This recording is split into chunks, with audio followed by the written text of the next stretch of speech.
بسم الله الرحمن الرحيم.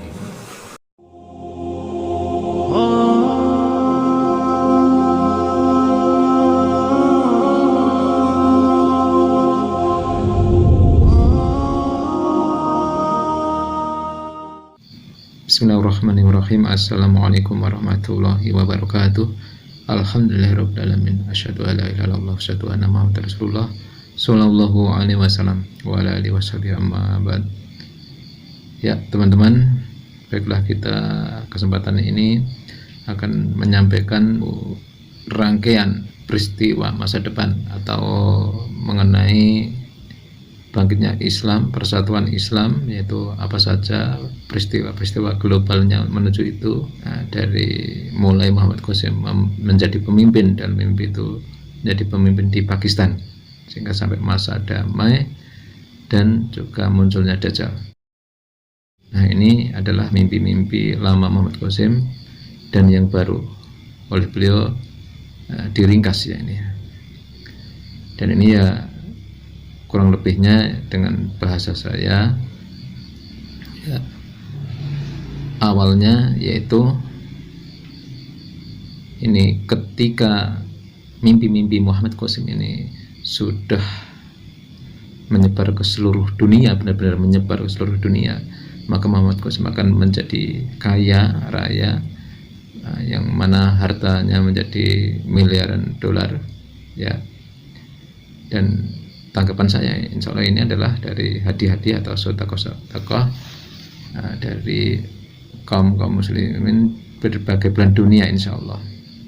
Dan akhirnya dia juga tadinya bingung untuk apa ini harta sebanyak ini, akhirnya disalurkan kepada masyarakat ya.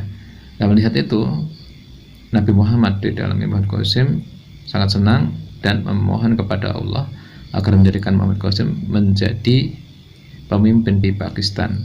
Nah, di samping itu juga nanti Nabi Muhammad ini akan memberi kesaksian, maksudnya diberi kesaksian di dalam mimpi Panglima Angkatan Darat Pakistan ya. Melalui mimpinya nanti akan terjadi mimpi, dan di situ dihadiri Nabi Muhammad. Nabi Muhammad menyampaikan bahwa apa yang dikatakan Muhammad Qasim itu tidak bohong. Muhammad Qasim ini tidak membohongi siapapun. Nah, mimpinya benar-benar datangnya dari Allah.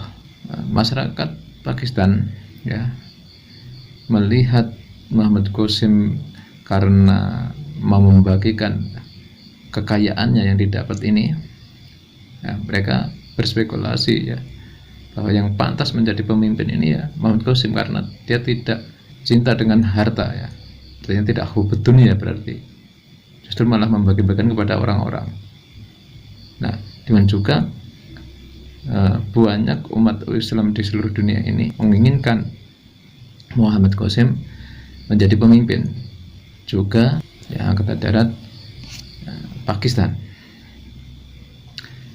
Nah, di samping itu memang Nabi Muhammad di dalam Muhammad Qasim, beliau bersabda bahwa Muhammad Qasim ini supaya menjadi pemimpin dari Pakistan. Tapi Muhammad Qasim sebenarnya juga bingung bagaimana cara melakukannya, karena dia merasa orang yang hanya orang biasa. Kemudian Nabi Muhammad ini mengatakan, jadilah kamu pemimpin, apa yang kamu katakan ini oleh Allah akan dijadikan kenyataan dan doamu akan dikabulkan.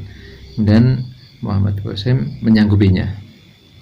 Nah, akhirnya benar, rakyat Pakistan dan Angkatan Darat ini mengangkat Muhammad Qasim menjadi pemimpin.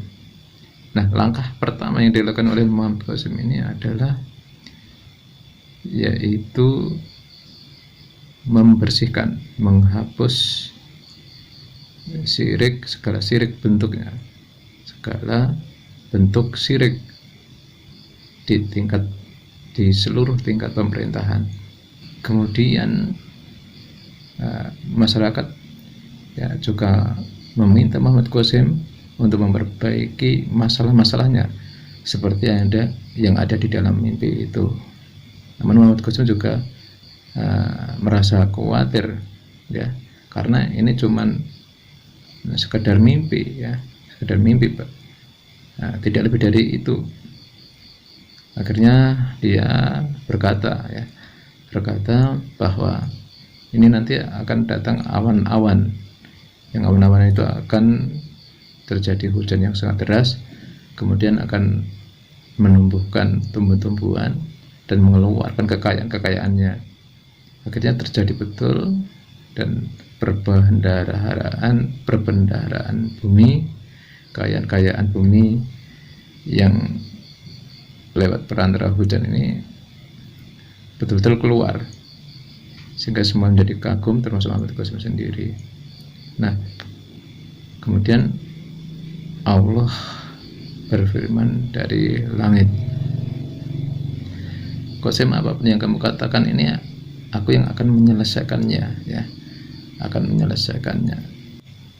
Intinya ya akan dibuat menjadi kenyataan berdasarkan rahmat Allah, yaitu dengan rahmatku, seperti itu.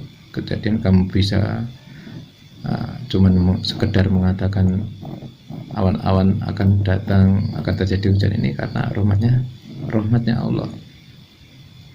Nah, kemudian, dan kamu tidak akan pernah saya buat merasa malu di depan siapapun, dan apapun yang kamu katakan, akulah yang akan menyelesaikannya.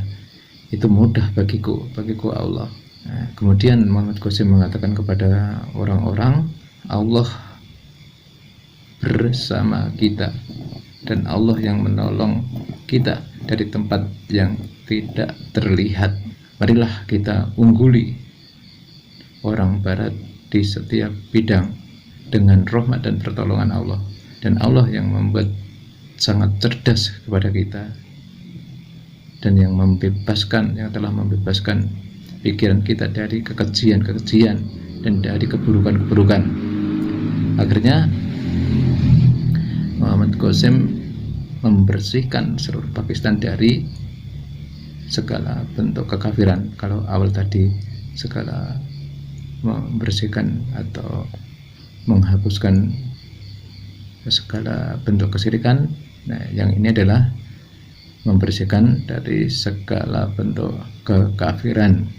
Kemudian Muhammad Qasim memberitahukan kepada orang-orang, Allah dan Rasulullah Shallallahu Alaihi Wasallam menunjukkan kebenaran kepada saya melalui mimpi, sehingga seharusnya kalian juga mengikutinya. Akhirnya sekterian ini akan dihapuskan ini, ya, sehingga akan disatukan, ya, dari golongan-golongan kelompok Islam ini tidak ada, karena akan disatukan menjadi satu bangsa Islam.